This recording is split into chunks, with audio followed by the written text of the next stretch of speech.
Assalamualaikum warahmatullahi wabarakatuh. Perkenalkan, nama saya Adam Wijaya Pangestu, mahasiswa Universitas Islam Negeri Raden Intan Lampung, program studi Hukum Tata Negara. Pada kesempatan kali ini, saya akan menjelaskan mengenai epistemologi. Apa sih itu epistemologi? Mari kita bahas.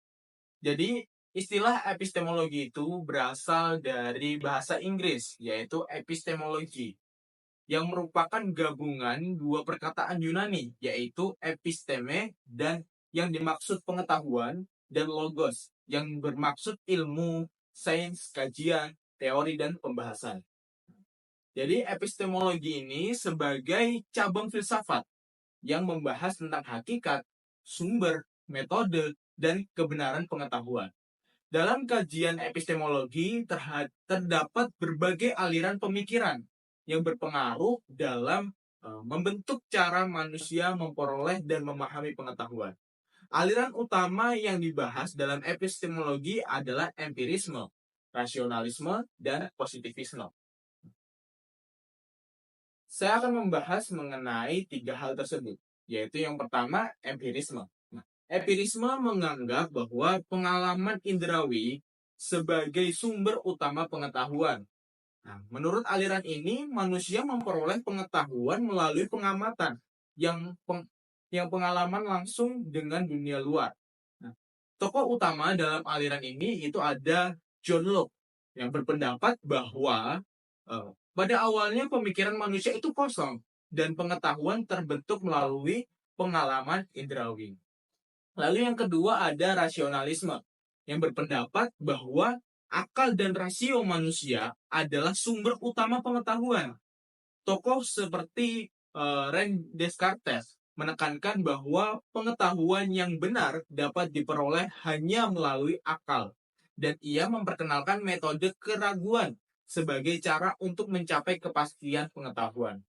Dalam pandangan rasionalisme, pengetahuan yang diperoleh melalui akal dianggap lebih pasti daripada yang diperoleh oleh indera.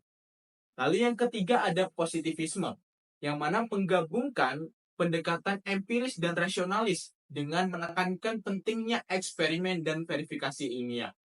Tokoh aliran ini seperti Auguste Comte berpendapat bahwa pengetahuan yang sahih harus didukung oleh bukti empiris yang terukur, yang dapat diverifikasi melalui eksperimen dan observasi.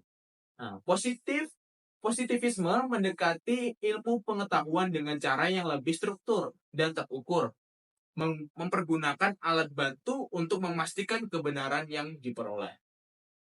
Selain membahas berbagai aliran tersebut, epistemologi juga mencakup beberapa aspek pokok dalam kajiannya, antara lain yaitu yang pertama, sumber pengetahuan.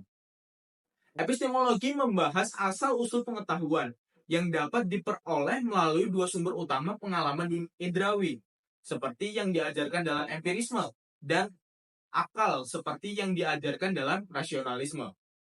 Dalam epistemologi Islam, sumber pengetahuan juga mencakup wahyu dan intuisi. Yang kedua, metode pengetahuan. Epistemologi mengkaji bagaimana pengetahuan dapat diperoleh melalui berbagai metode, seperti metode dedukatif dan induktif. Metode dedukatif dimulai dari pernyataan yang bersifat umum menuju hal yang lebih khusus.